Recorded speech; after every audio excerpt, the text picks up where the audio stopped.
We're going to deviate a little bit from my channel's usual content because I decided to do something pretty new. There is this video that I seem a part of that is about morality, and I thought that I do a breakdown of what they're saying because I think it is a pretty interesting take on a very complicated problem. And I guess you're wondering, well, why are you speaking in English? Why aren't you speaking in Portuguese? And there are several reasons for that. First of all, it's because Lily Orchard, which is the person who made this video, is not a very big YouTuber. Like, she has, I think, more than 100,000 subscribers, which is obviously more than what I have, but it's not like critical or anything. So there is a possibility that she might watch this video, and I think that it is pretty polite if I can give my criticism in a language that she can understand. Second is because I think that it's very important that you watch the original video before watching my breakdown. I'm not going to try to summarize her points or the video in a fair manner. I think it is very important that you watch the original video first, get an idea of what she's actually talking about before you come to me and watch my biased opinion. And third, it's because the video is in English, and if I make my video in Portuguese, I'm going to have a pretty small audience for this video, or I'd have to subtitle this video or Lily's video, and I don't want to do that because I am a very lazy person. The video is called A Thought Experiment on Heroism and Inaction. So let's get right into it. Okay, so a weird thing happened today. I sat down writing about anti-heroes, not really knowing where it was going to go, and I ended up using the Sith Resurgence as a vector to talk about the trolley problem. And I thought it was pretty interesting, so this episode is less of a lecture and more of an open discussion. I'm gonna be more indulgent. I mean, I'm using my own work as an example, and you don't need to have read it to get where I'm going with this. This is literally the best introduction she could have possibly given to her video. Like, she's going to talk about one of the most complicated issues in human history, one of the most debated questions: when to use violence to end violence. She could have used most of human art and culture, but she decided to use her Star Wars OC fanfiction. It just sets up your expectations pretty well. So, yeah. I think that I should probably open up a little bit and say what my thoughts on Lily Orchard are. And I'm going to say I used to be a fan of her work. She said many things that I agree with. I actually agree with most of her takes on Steven Universe. Her content ended up getting worse and worse until it culminated on that 100 Twitter writing advice thread, which was like, that was a delight. And it was very clear that Lily doesn't actually consume media outside of children's cartoons. I think she legitimately said something like, every single book that is good has like multiple perspectives. I'm like, what are you talking about? Does she even know what literature is? It's like a 4,000-year-old art form, and you could not possibly reduce all good literature to just like one rule. So I think that it's very interesting that she decided to prove us all right when she decided to not use any other relevant artwork in the history of humanity and decided to talk about her Star Wars OC fanfiction. How many works have you ever consumed that talked about morality, really? Just like out of my head, like Apocalypse Now. It's a good movie. It's probably less than 3 hours long. The characters in that movie share Lily's perspective that you need to use violence to combat violence and to stop bad people from accomplishing their goals. And everything there sucks. And it is a pretty good counter-argument to Lily's perspective that you should be violent to people that are against your goals. So why doesn't she talk about that? It's a pretty good movie. Why talk about her fucking Star Wars OC fanfiction? Oh my god. but I actually want to hear your own insight on this. So this episode is going to have a follow-up where I go through some of the most interesting responses and deconstruct them. Hopefully this will encourage more interaction. I think this is such a fucking cop-out. The feedback already exists to your ideas. There have already been many people smarter than you or me that have talked extensively about morality and about violence. Oh, you should totally give me feedback on my opinions, see if I have negative points and if I am right or wrong. Like, you should have already done this. You just didn't look for it. Also, I'm going to add that the only people that actually bother to comment are people that care about you. People that completely disagree with you aren't going to watch this 30-minute video. I am doing this because I hate myself, but I didn't care enough about it to comment because I also don't trust that you're going to read it and respond to it fairly. So yeah, this is already a pretty biased way of gathering feedback that you should have already gathered. The concept of an anti-hero confuses me. They are notoriously hard to define, mostly because they are completely divorced from reality. The trope typically refers to someone with heroic qualities, but the prefix anti indicates opposition to, and therefore anti-hero should mean opposition to heroism, aka a villain. In fact, this is further compounded with anti-villains, who are characters with heroic goals but villainous methods. And if that sounds like the same thing as an anti-hero, you're not wrong. Is Batman an anti-hero? A lot of people say he is, but he has a no-kill policy and is no more violent than most non-Superman superheroes, so no? I mean, he's a grouchy asshole shut off from society, but that's not a problem, so to speak. In fact, people are split on whether Batman is an anti-hero or not. Anti-hero originally meant something other than it is used today. Anti-heroes used to be, characters that were actually kind of a fuck-up, that didn't have like an actual job or prospect in life, kind of like that Brazilian book that you haven't heard. So yeah, this is a term that has kind of changed through centuries, so I don't actually blame Lily for not knowing this, but when you say hero, it's not necessarily only someone that does good, it's someone that you should aspire to. Someone being relatable might be a good character, but it's not necessarily someone that you should look up to. She's saying that Batman is not an anti-hero because he doesn't kill people and he's like brooding and you shouldn't necessarily aspire to be brooding, Just because many people are brooding doesn't mean that it is a trait that you should try to emulate. That's not what hero means. A hero is not necessarily someone that you like, it is a societal ideal that people should theoretically aspire to be. In Batman, it's not a character that our society thinks that people should be aspired to be. God, I don't give a shit about Warcraft. These attempts to codify and explain an anti-hero end up being so confusing and difficult because it's trying to explain a trope without addressing the massive elephant in the room. See, if you prowl around TV tropes long enough, you'll eventually come across two tropes that are honest versions of the previous two: designated hero and designated villain. The gist of it is that a character is heroic or villainous based on how much the author agrees with them in any meaningful capacity, regardless of how they play out. A video I made a few months ago rewriting a segment of my film-length Steven Universe analysis is pretty much dedicated to this, describing how the main character is heroic only by virtue of the creator said so, and when viewed objectively outside that framework, he is anything but.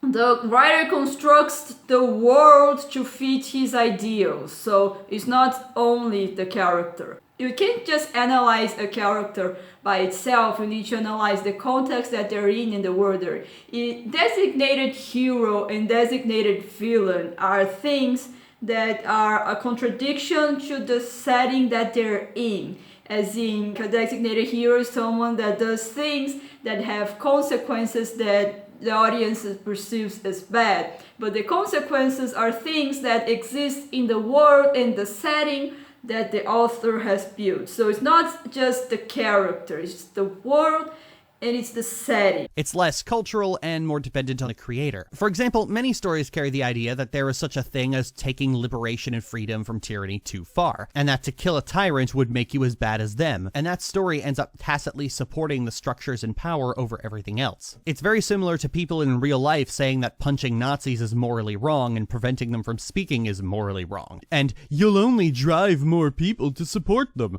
But the vast majority of people aren't so politically indifferent that someone throwing throwing a punch is going to influence where they lean. Nobody's going to lead toward an ideology that is in favor of genocide because the good guys got violent. Nobody works that way. Anyone who is still sitting on the fascism versus anti-fascism fence has planted themselves there because that's where they want to be, and nothing will make them budge. As it was only about 10 years ago that Nazis and similar kinds of fascists were treated as cannon fodder. There's something you can slaughter en masse in a story without any ethical guilt, like droids. Doing that now will get you branded as being political by very angry right-wing assholes because in those last 15 years, North American conservatism has become synonymous with fascism. Okay, can I just say something here? The outrage on Nazis being killed is very localized, very small, but very loud. I'm pretty sure that people had this problem with Wolfenstein, but it was a very successful reboot. Okay, so for the last 2 years, me and Michaela have been working on a self-indulgent rewrite of the Star Wars sequel trilogy. One of the main central characters is Darth Amorosa, one of the last few Sith Lords in the galaxy who has a very different approach to the Sith philosophy. By all accounts, Amorosa is an extremely heroic character. She opposes tyrants of all stripes, First Order and Republic alike. She chastises characters who remain complacent with unjust systems, openly defies the notion of destiny and encourages others to do the same,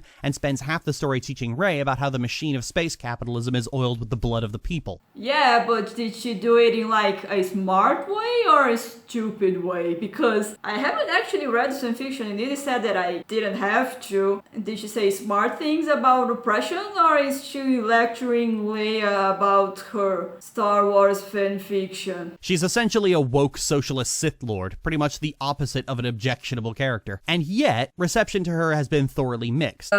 Is anyone actually taking this seriously? She's just so perfect. Why do people hate her? She definitely made this video to defend her Star Wars fanfiction. This is actually going to be pretty funny. There's one scene where she looks upon a group of galactic trillionaires relishing in their decadent wealth as they exploit slave children for profit and entertainment, and you remember the Canto Bight scene, I'm sure. So what does she do? Kill them. Now, in a time where eat the rich and setting up guillotines outside of Jeff Bezos' house is practically a pastime, her slaughtering a bunch of parasitic rich assholes drew a great deal of criticism from people who didn't really know what they were objecting to. These people were openly making everything worse, profiting off a war by double dealing under the table and enslaving children. They're pure fucking scum, and yet killing them was something people objected to. Yeah, I'll tell you why people are angry. When people say kill the rich, they mean all the rich, and they don't mean maintain the system of oppression that allows rich people to oppress the working class in the first place. Not like you dismantle their factories or anything. It's not like you stole their money. All their possession is going to go to their family, it's going to go to their associates, and the exploitation will keep continuing. But I'm going to play by your rules. I'm going to assume that the killing of these two people is very much warranted and it is very beneficial to galactic society or whatever.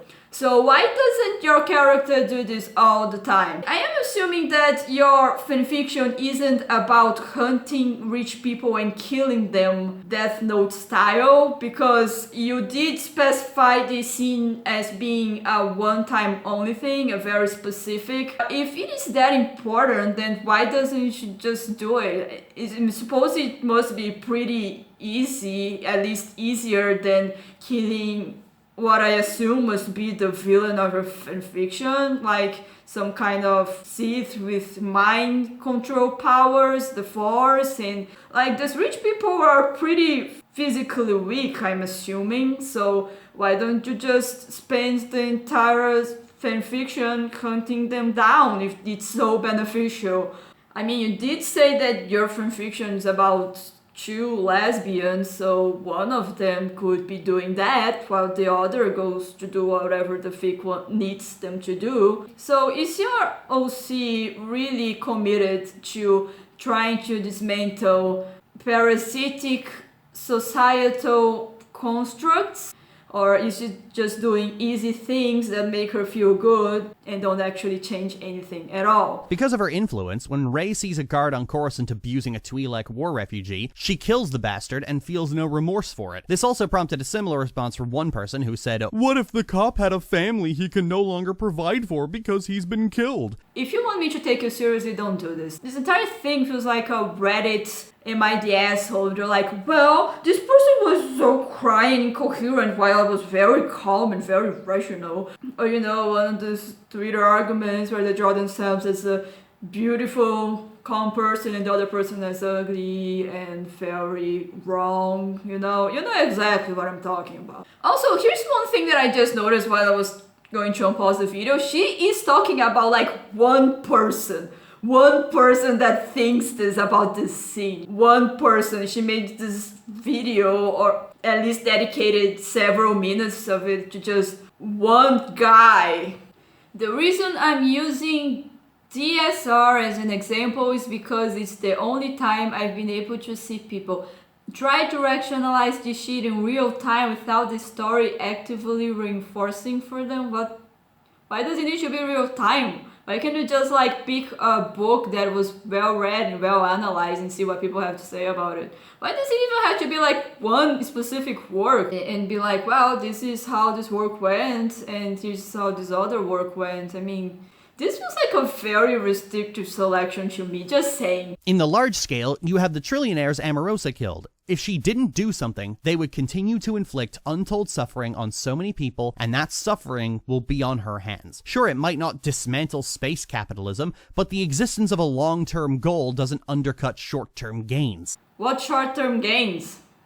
What did you win by the situation? Do you think that like people that find their mangled bodies are going to assume, oh, well, they were killed because they were rich people that were exploiting other people and causing untold suffering, instead of being like, yeah, they were probably murdered by some crack addict or something? It's a beautiful philosophical trap because people get really bogged down in ethics and trying to logic away what the sensible decision is. But the actual question presented by the trolley problem is very simple. If you choose to do nothing, are the deaths of those 4 people your fault? This is not a question proposed by the trolley problem, because the trolley problem wasn't supposed to be this kind of moral philosophical dilemma. The trolley problem was actually research done by like a psychology department or something, and basically was this. Participants were asked to do the trolley problem. If you were to kill a person to save other 5 people by pulling the lever, would you do it? Most people said yes. But the problem is,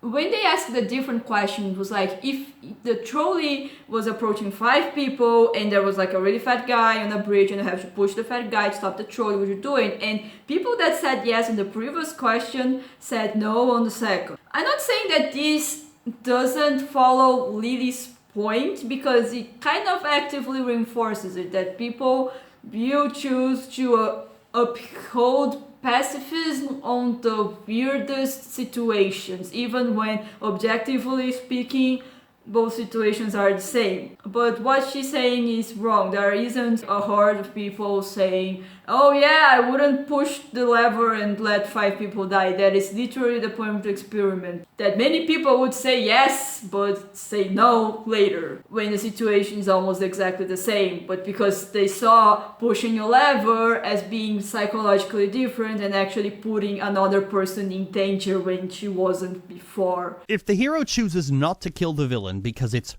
wrong, are they responsible for the suffering that villain will continue to bring to others? This sentiment that killing evil people makes you evil doesn't consider that. It doesn't even present it as a possibility. In fact, if you presented that question to most people, they would reflexively say, no, it's not their fault. They're not responsible for the actions of another person, even if they did have the power to do something about it. It's a very selfish form of morality, putting your own personal goodness above the welfare of others. It's classic egoism, the theory that the self is or should be the motivation and goal of one's own actions. People might be dying, but at least you stuck to your principles. I very much believe the opposite, which is why Amorosa behaves this way, because there are millions of innocent people who deserve her compassion more than these 30. And for me, and by extension her, the notion of doing nothing in the name of personal moral purity at the expense of others is unacceptable. Yeah, but as I said before, are you only going to do it when it's convenient for you, or are you going to actually put effort into being a good person and trying to reduce suffering? Think about it. I find the discourse surrounding any piece of media would be more interesting if more people thought about this. If this was a real thing that a story itself and the people who discuss it for a living actually considered and talked about, even if they ultimately came down on the side of egoism and that inaction is not an act of evil. And that's because you don't actually consume media for adults and you only watch cartoons and read Sonic the Hedgehog and watch Star Wars. I used to be a beat cop a long time ago. And I'd get called out on domestic disputes all the time, hundreds probably. But there was this one guy, this one piece of shit that I will never forget. My partner and I get called out there every weekend. And one of us would pull her aside and we'd say, come on, tonight's the night we press charges. This girl was scared. She wasn't going to cross him, no way, no how. Nothing we could do but pass her off to the EMTs, put him in a car, drive him downtown, throw him in a drunk tank. He sleeps it off. Next morning, out he goes. And one night, and it's just me. And the call comes in, and it's the usual crap. We're driving into town, and this sideways asshole is in my back seat humming Danny Boy. And it just rubbed me wrong. So instead of left, I go right out into nowhere. And I kneel him down, and I put my revolver in his mouth. And I told him, this is it. This is how it ends.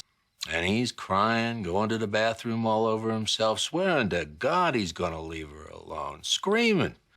And after a few minutes, I took the gun out of his mouth.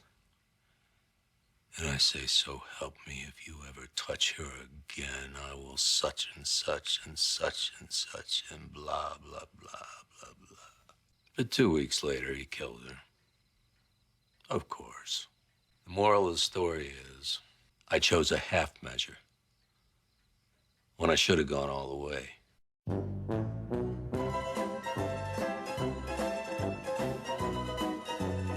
So it's the end of this video, the one she talks about her views, and now we're going to start the other one where she responds to viewer comments or considerations. Let's give it a watch.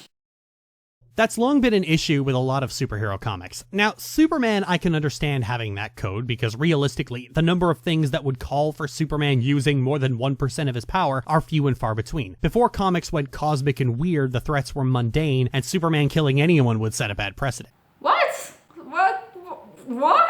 Why are you making an exception for Superman? That is so weird. I mean, the same logic applies here, right? Like, you should kill the villain so it doesn't harm any more people. This has nothing to do with, like, Superman power level or whatever. Batman, however, has no excuse for not killing the Joker, or the Penguin, or any of his supervillains. There's always been this weird double standard where Batman will take in the villains peacefully, but all the mooks guarding them get to give his fists a lovely kiss. Batman treats a megalomaniac who is determined to kill everyone in Gotham City the way the real-life police treat a white man with an assault rifle who's just killed 30 people. Batman should be treating the mooks this way. Most of them are just economically disenfranchised people who are desperate. I mean, how desperate do you have to be to work for the Penguin? Why does it matter how economically desperate they are? I thought that it wasn't an issue. You said that in the video before. What if the cop had a family he can no longer provide for because he's been killed? Also, I am going to cast a doubt on the notion that the usual Batman villains aren't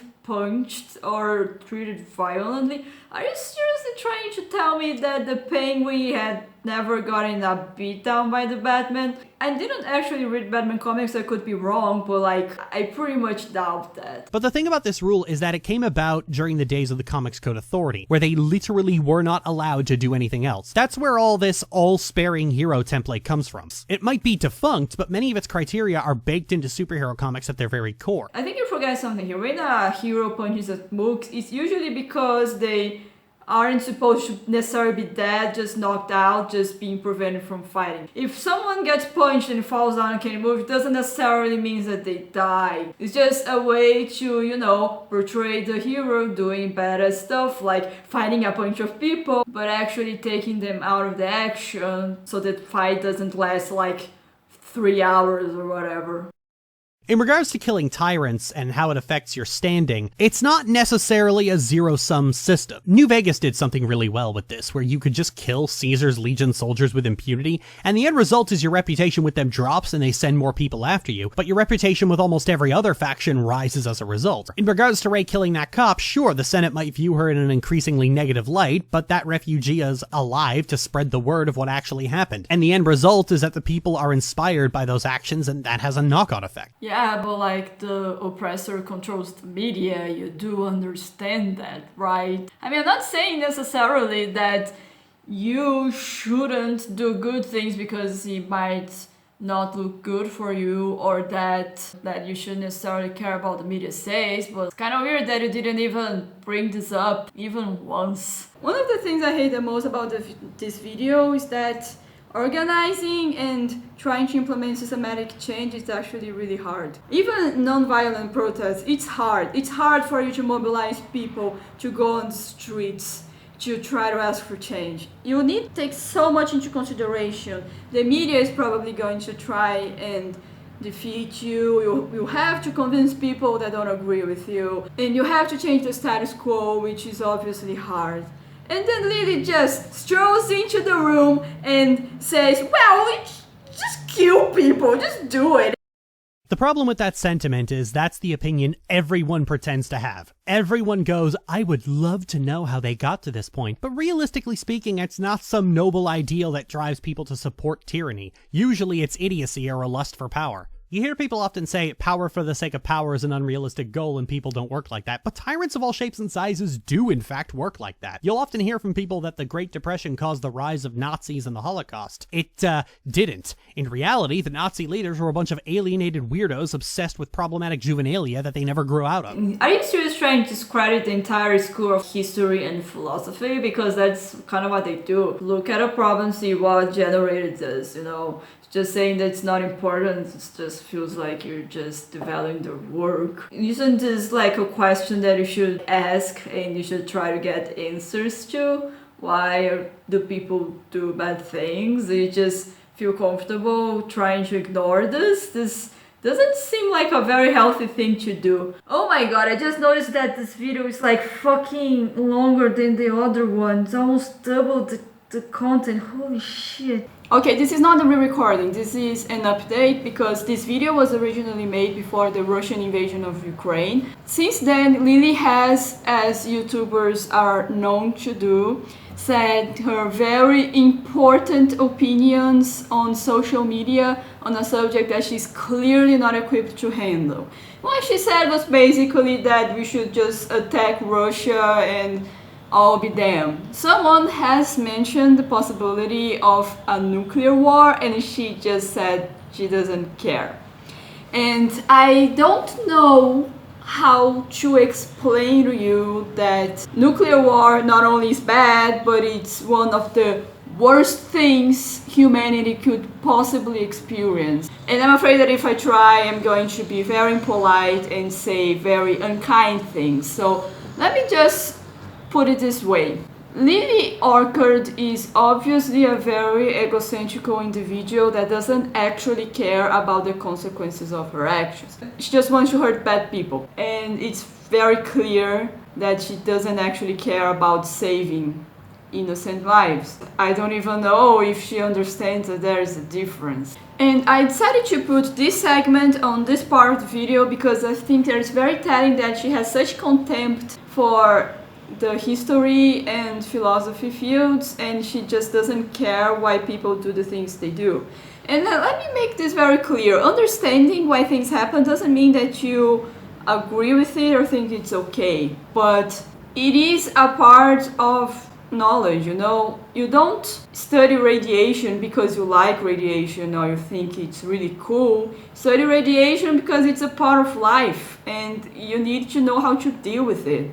In the same manner, you study bad people because they are going to exist and they're going to do really shitty things. And you need to learn how to deal with it. So if you're going to talk about the impacts of the Great Depression on Germany and Nazism, then you're not doing that because you think they're good people or because they're justified in some way.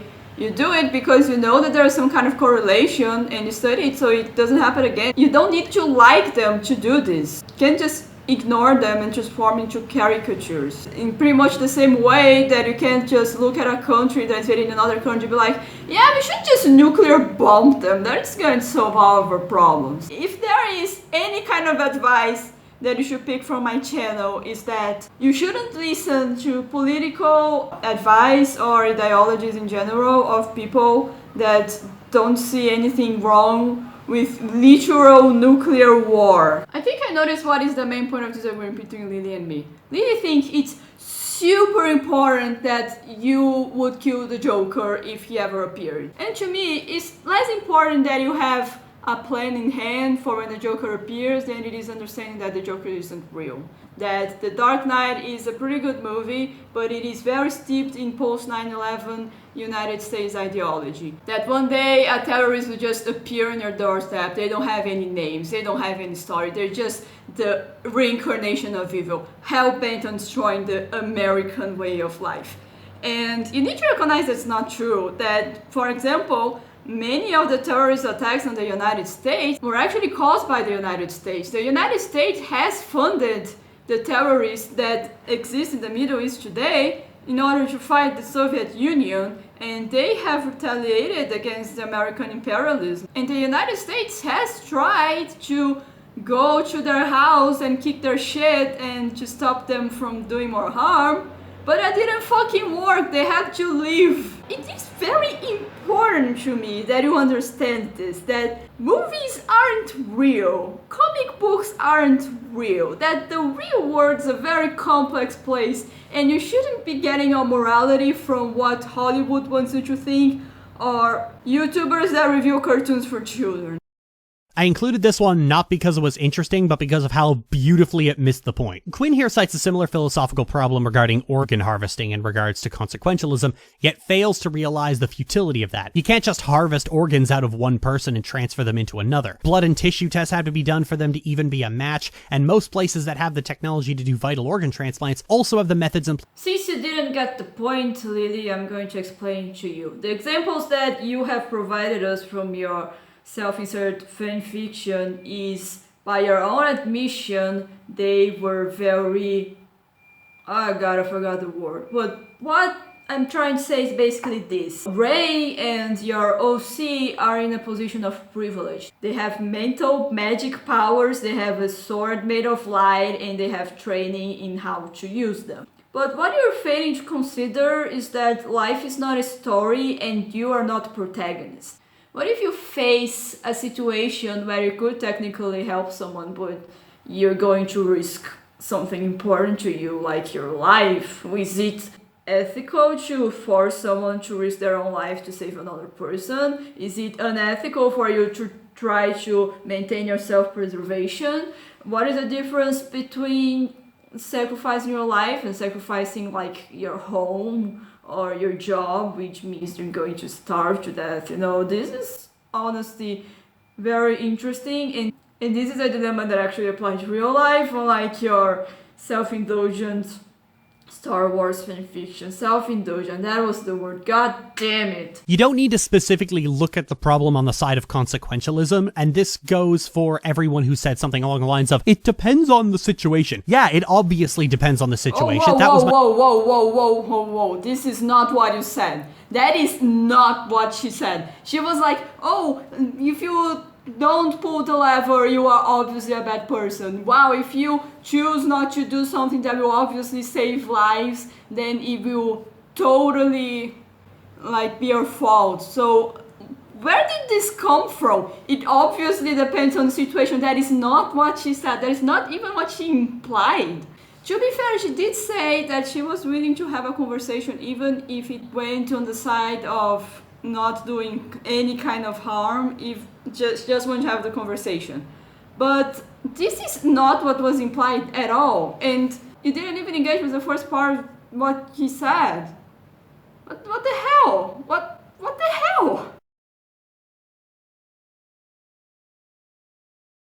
Trying to rework the trolley problem to make it so that pulling the lever also happens to kill a horrible person is to completely miss the point of it. The whole point is to discuss the ethics of doing nothing, not to make the choice to do something easier to make. And all this wriggling and asking for content skips over that because they're trying to salvage their ego. They want to come out of it feeling good about themselves, and it's designed so that you can't do that. Okay, I'm calling bullshit on this. Are there really that many kind of people that wouldn't pull the lever if presented with this? When I see people debating the trolley problem online, it's not usually the usual trolley problem. It's some kind of bullshit, moral shit that they invented just to see people debate.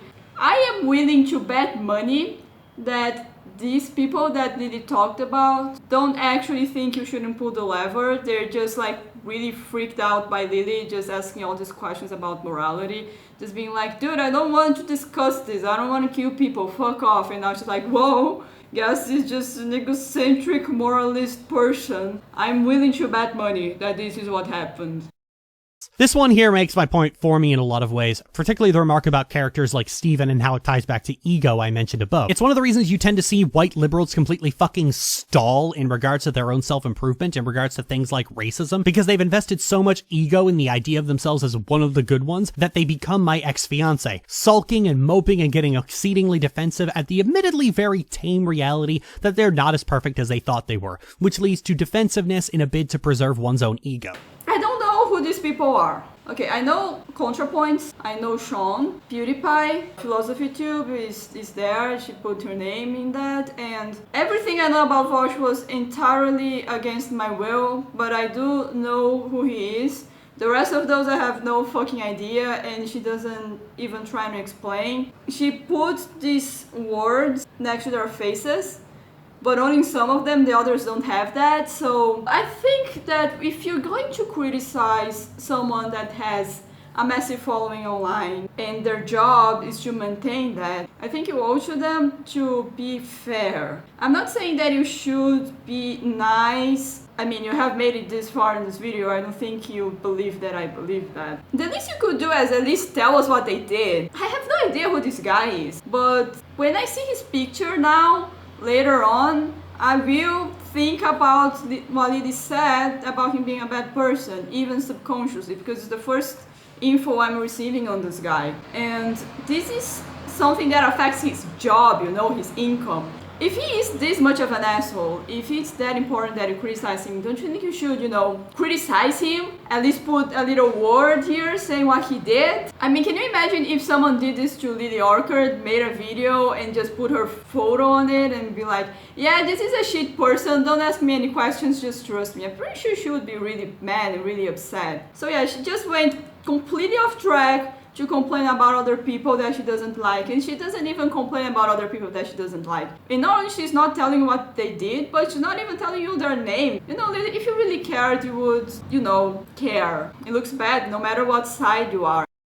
Now there's something I hadn't considered, the idea that this self-centered playing to ego is actually capitalist propaganda in disguise to coerce people into thinking only of themselves and not of others. This would explain why so many people responded to a situation where it was impossible to feel good about themselves by trying to manipulate it to preserve that good feeling. It's darkly similar to how billionaires will donate tokens amounts of money for the sake of a tax break and reputation when they could give a lot more and still have more money than anyone knows what to do with. Or hell, the fact that donating to charity has to be incentivized with tax breaks at all. We can afford to give everyone plenty of food and a place to live at no cost to them. That's not a pie-in-the-sky belief. We can literally do that today. But the idea of doing something at cost to ourselves with no immediate or even promise of reward in turn is so profane to so many people. Yeah, we're going there. I do believe that in our society it's very hard to put moral responsibility on people. Do you have the moral responsibility of not shopping on stores that use slave labor? Do you have the moral responsibility to not buy games that use crunch? This is a very complicated topic, and capitalism makes it worse. You can't actually find anyone to blame on a given corporation structure when something bad happens.